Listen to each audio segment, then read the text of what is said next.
They forgot all about me. Well, we had, it seemed like most of our missions were really bad. And Luther Carbon, we hit that twice, and the Berlin mission, the first Berlin mission, I remember that was one of the longest missions. And anyway, we're in the briefing room, and they pull the shade up, and here's a long thing. And they said, this is it, fellas, that you've all been waiting for. We're hitting Berlin. And they made it look like, oh, the guys are thrilled about it, but guys are, the mouths all went open. So I was on that mission, the Berlin mission. We had to get another airplane because our airplane was damaged, so we had to get another airplane. And I had modified the tail turret because my big feet, when I go get down, get up, out of it, and I get caught in the edge of the seat, so I couldn't see the way. And then it was a valve that would always hit my knee. I was actually too big for the tail turret because I was 6 foot tall. So there was a valve that would always hit my knee. So I slowly moved that line without try to keep it from cracking, and moved the line just enough where I could clear my knee, and cutting the seat away, to cut away like so I could, my legs could come out. I said, holy, so I just had to put up with I couldn't stop right there. Oh, then he had the doors. The tail turret has the doors on a piano hinge, so I could do something about that. So I took my plier and pulled the wire out, so that I took them out, laid them aside. And anyway, that's one, we're going to the Berlin mission, the first time American bombers went there. So the pilot saying, oh, that thing sails like a truck. So we get about 3/4 of the way, and all went to, I don't know what happened, the superchargers froze, two different engines, the superchargers wouldn't turn. So we couldn't keep them at a high altitude, so the pilot said, oh, I guess we have to go back, we can't keep up. My job was to pull the pins out after we were airborne and we were on our way over the channel. I'd pull the pins out and the propellers, Mm-hmm. So I'd pull the pins out before that, and the pilot says, Sam, put those pins back.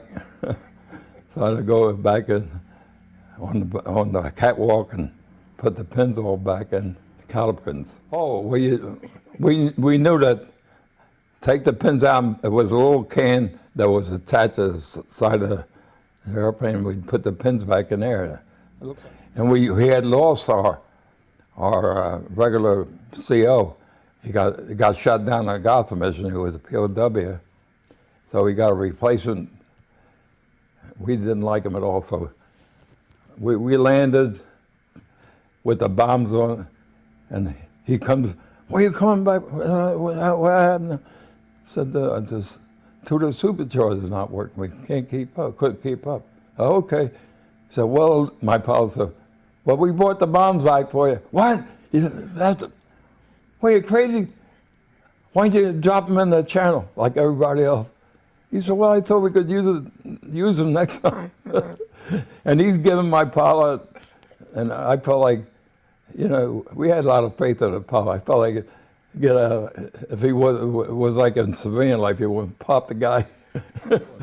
Chuck Rowland, he was an ace. So first of all, you got to have faith in your pilot, and we had a lot of faith in him. Of course, he brought us back a few times.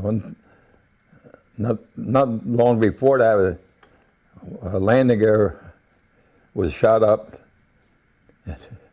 And our flight engineer said, I was waist gunner then, and my flight engineer says, Sam, go shoot out the right tire. So, what for? He said, oh, I think it'll be easier to land the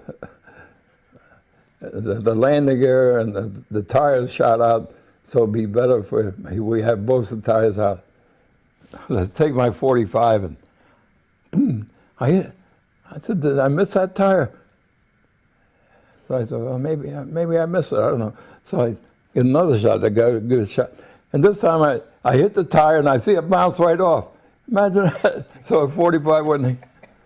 So I said, well, I'll fix that. I told the flight engineer, I'll hit it with the 50 caliber machine gun. But now that you're afraid you could get it the wrong way, I said, I'm going to pull the belt out and just put the one round in. So I'm getting ready to do that, and the pilot says, never mind, pal. Sam, leave it like it is. He said, we'll see, I'll put all the weight on the one side. Then when we come around the base of the land, and the pilot said, any of you guys want to bail out? They afraid we get wrecked? So he said, no, we're with you. So he said, just get in the crash position. But you get against the firewall or the bulkhead, and you grab your knees. So we landed, he kept the weight on the one tire, the good tire, and then when it got like about 50 miles an hour, it just dropped. But when we were moving pretty good, it stayed up. He trimmed it, so then when it dropped down, we skid around, and the landing gear collapsed. But that was the worst that it could happen. The last mission, it was so foggy. I mean, to find our airplane, we had to take out a big flashlight to see the number.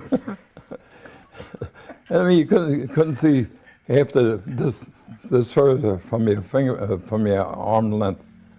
So we went out to the plane, and it was Easter Sunday of 1944. It was April 9th, Easter Sunday. They come to wake us up and, you on a mission? What? I said, no, you're wrong. It's Easter going to be Easter. Oh no, you're flying. I said, no, I'm going to church in the morning. You're flying. So we get up, and it was so foggy. So how are we going to take off in this?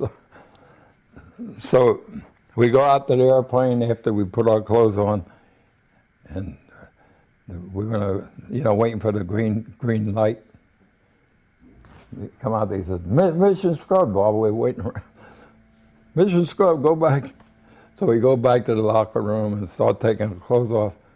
I said, wait a minute, the mission's on, it's on. Go back to get in the truck and go back to the plane. So it wasn't sure, then they come around again, mission scrubbed the second time. So we get ready to go back. Before you got on the truck, they said, no, go back, the mission's on. They found out it's going to be clear over the target. So we had a long mission to Tutau. It's all the way North Germany, right along the Baltic Sea. Long mission. So anyway, we're on our way, and the planes are circling. You circle around until you find your own planes. While we're circling to the formation, two planes collided, and you see two big fireballs. So we were a big circle F, and finally we get a haphazard formation, and we're on toward the target, and we go over the Baltic Sea. I mean the channel. When we got over the channel, it cleared up a little bit, and then we'll see. You see B-17s, triangle J, or Circle A, and we were Circle F.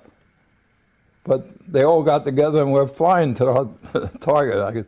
It seemed like we got there, like I'm sitting in the tail turret. First, I see about 9 airplanes behind me. So I'm checked with Apollo. We got 9 or 10 airplanes behind us. We were in a lead formation. So pretty soon I see there's only 6 airplanes back. I told Apollo, I only see 6 now. A little while later, I said, there's only 2 or 3. Then there was nothing. So he said, well, we're going to our target, 2 Tau. So we're flying over the target. And all at once, when we get closer to the target, all at once, a nose attack this time. Before, they always seemed to be using the tail attacks. But the nose attack, it must have been about 9 airplanes come shooting right towards our plane. And the only thing I could see, sitting in the tail turret, I could shoot. They would come over our top of our plane, then dive down. And when they're diving down, I could see the back of the airplanes, and I was shooting at them. I must have made a couple holes, quite a few holes in some of them. Then all at once, I see debris come flying past our turret. So I said, somebody got hit. Then all at once hit a flight engineer. I says, yeah, it was us. So the cowling of the number 1 engine was come all apart. And then he said, the engine's on fire. So the pilot dived down. First he tried the extinguisher, and it would come out, go out a little bit, and then come back. So then we're going to have to dive down. So we dived down to get the fire out. By this time we're lost, the rest of the airplane. And then we were flying closer to the Baltic Sea. So the pilot said, I'm going to stay down there. Maybe better the radar won't pick us up, and the fighter planes, they're going to have to dive down on us. And they don't like to do that, they can't pull out sometimes. So anyway, we're on the Baltic Sea, and we don't know what to do. I mean, one engine's out, the other engine was leaking oil. And we said, oh, what are you going to do here? So we're thinking, holy, all kinds of things went through your mind. Well, it looks like I'm going to be a prisoner of war, or maybe get killed trying to crash or something. So anyway, all these things are running through your mind. And so the navigator, he used to look out the answer dome right in front of the cockpit, and he used to call out if he'd seen fighter planes. So he said, "You guys keep your eyes open. We're gonna be vulnerable because we got damage on. What they call a sitting duck, And once I see 3 airplanes. First I see 3 dots. I thought maybe it was birds, seagulls or something. And I'm keeping my eye on them in the tail turret. And once they're getting bigger and bigger, here there are 3 Falk Wolves. Oh. So the one guy would put his nose out a little to lead to the rest. And as soon as I'd give them a blast, and they'd hold back a little bit. And every time he'd stick his nose out, one stick his nose out, I'd blast him. So they finally come on. I got one of them. And we were pretty low, and maybe we couldn't even bail out. Well, then I got one of them. Then the other one, he's flying. The top turret got him. Then there was 1 airplane left. And for some reason, he took off because maybe out of ammunition or just didn't want to take us on, I don't know. So that's when, not long after, the navigator says, we're 100 miles from Sweden. So we all said about the same time, let's go to Sweden. So the navigator, he's looking out, but we're heading towards Sweden. And then all at once, that's when the flight engineer says, throw everything out that's not tied down. So I said, our ammunition too? Yeah, the ammunition and the guns. Okay, so we started throw. First thing, the bombardier threw the gun side, I mean the bomb sight out. Then the waist guys had thrown the gun, and I started to get ready to take the guns out. I said, how am I going to? I said the best way is the barrels, and you can just leave the skull of the gun. So I'm getting ready to take the guns out. Hold on, once I see a plane out there, and it looked like a Focke-Wulf. I said, no, I don't know what it is. So I quick went, jumped him back in the turret, and I was leaned the guy, you know. When he got so that's when the navigator said, "Be careful! It might be a neutral airplane, a Swedish plane or something." And then the guy is coming a little bit closer, but still keeping out of range. So the navigator said, "Don't shoot at that airplane. I don't recognize it. Don't shoot at it."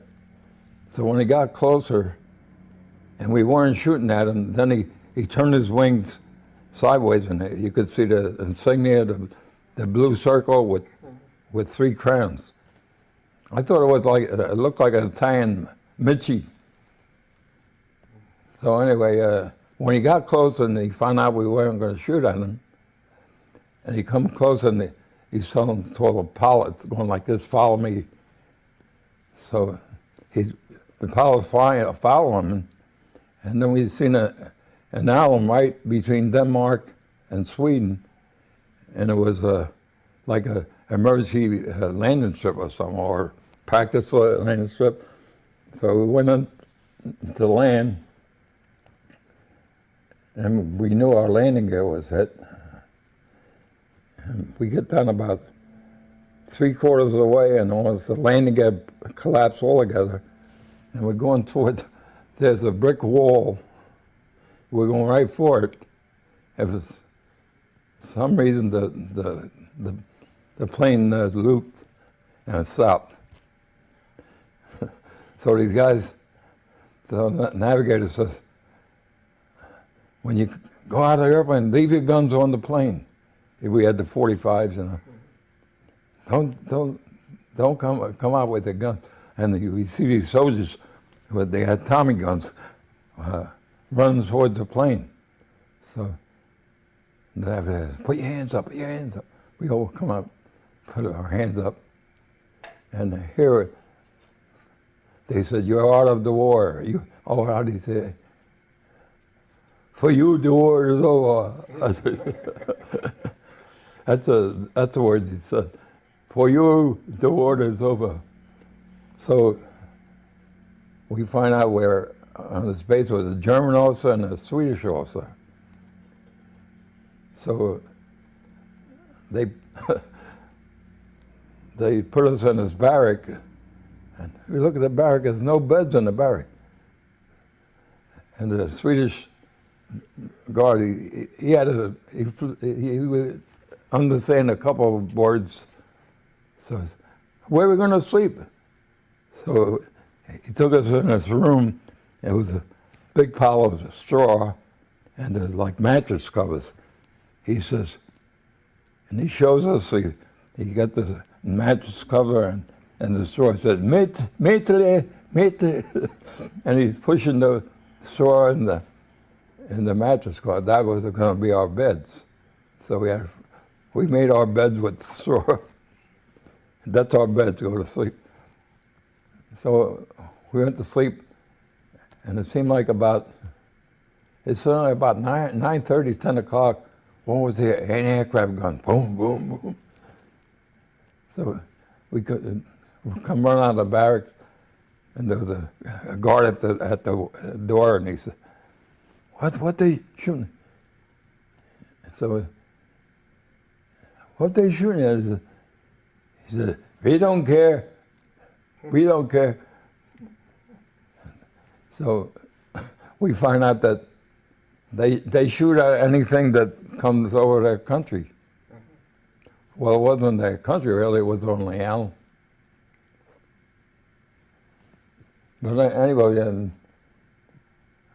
you want to go all through this? Well, how long did you end up staying in the intern there? Well, I was in that bar. I mean, on that island for 3 weeks, and about the third day we're there, we went by the barrack, just like our barrack.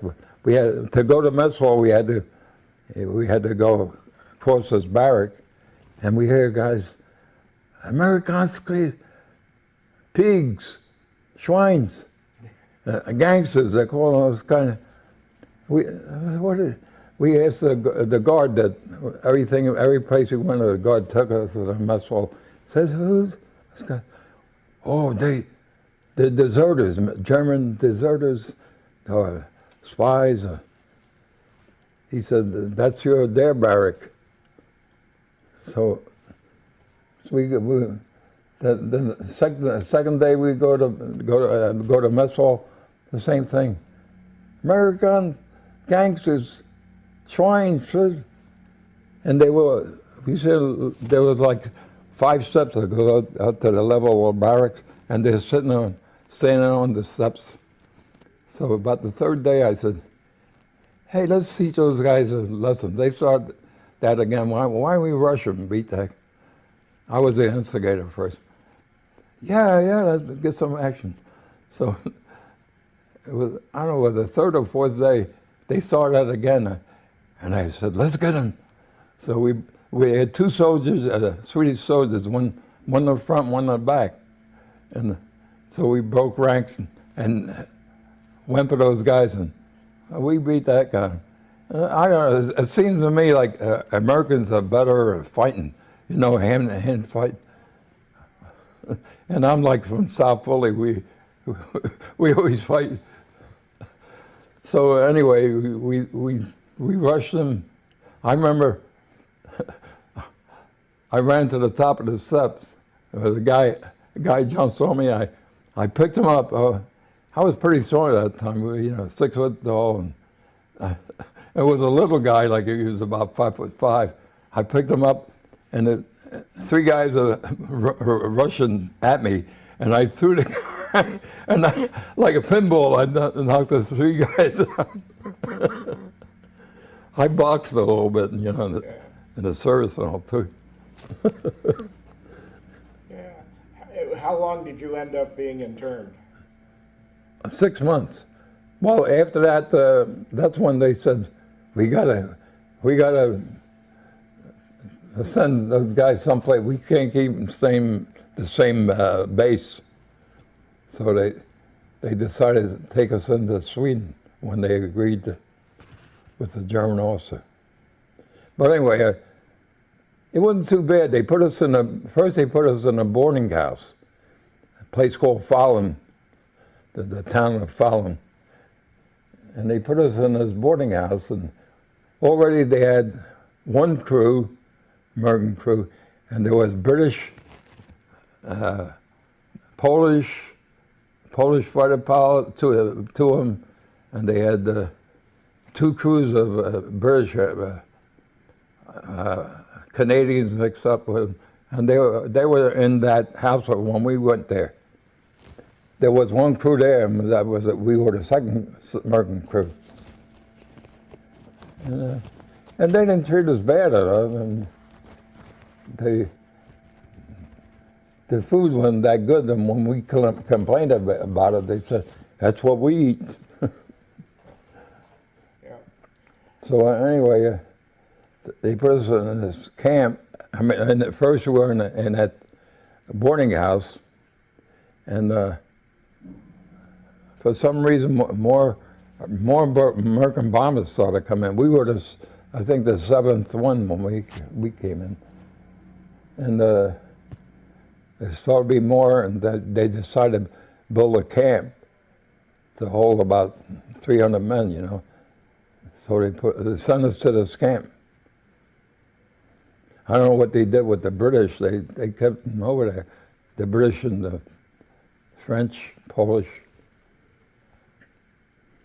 So they put us in this camp, and we didn't like it because it was more like we barbed wire, you know, and the guard at the gate. The funny part about it, you know, we were out of clothes. We only had the flight coveralls. So they send a legation, American legation, come down, and they said you're allowed to buy $50 worth of clothes for each guy. So it took us to a clothing store, and we each bought $50. And some of the guys bought the derby. I had a felt hat, and the well, I don't want to go into all that detail, but anyway, we got enough clothes that we could wear. So before we got to that boarding house, the camp. So at the camp, the guys would play cards, and they said, there's 2 lakes where one lake you could use for fishing, the other lake you use for swimming, which is better for swimming. So, and then they had a couple of kayaks, and you could use the kayaks and the rowboat, not the rowboats, the canoes. So we made the best of it. So they said, you don't have no diving boards, Doc. I said, so they said, well, put your own diving board. I said, how about if you give us the lumber, and we like to put a diving platform. Yeah, we'll get the lumber for you. So they gave us the lumber. So I was instigated. Let's build a diving platform, three layers. So we built this diving platform, and I was a little scared at first. It's up about 30 feet, you know. I was a little afraid that you might jump in the lake, and if it wasn't deep enough, you get stuck in the mud or something. So it turned out pretty good. Put the diving platform up. So then we had about we started out with about 200 guys there, and then we ended up with about 350. And the guys are coming over, more and more planes started to come over. And when we were flying, they never said, you know, an emergency, go land in Sweden or Switzerland with them. But they didn't tell us anything about that. After we got there, they said, if your plane is in trouble and looks like you can't make it back, land in Sweden. So then more guys started coming to Sweden. So anyway, the guys that was passing time by playing cards, and they had contests for card playing. And I could go. That's why I was writing my book. I wrote about all that. But anyway, finally, I could tell you that they were looking for volunteers to work on the airplanes, the planes that were coming in and that were shot up. So there was only 3 guys out of the whole camp that I volunteered with. Well, what are you crazy? Why do you want to go work on a plane? Said, we can live in luxury over here. Well, you want to go work on a plane? I said, no, I'm bored. I thought. So 3 of us went to work on the planes. And when we got there, there were 3 other guys that got from another camp. And Number one job was we had to take all the guns out of the airplane, guns and ammunition, and we had to store them with gasoline so that they don't corrode. And then if a plane had a bad engine, you get an engine from another airplane and put on that. I even went on test flights when we checked their airplanes out, but they always had two guards with arms that go with the pilots that check their airplanes out. So then,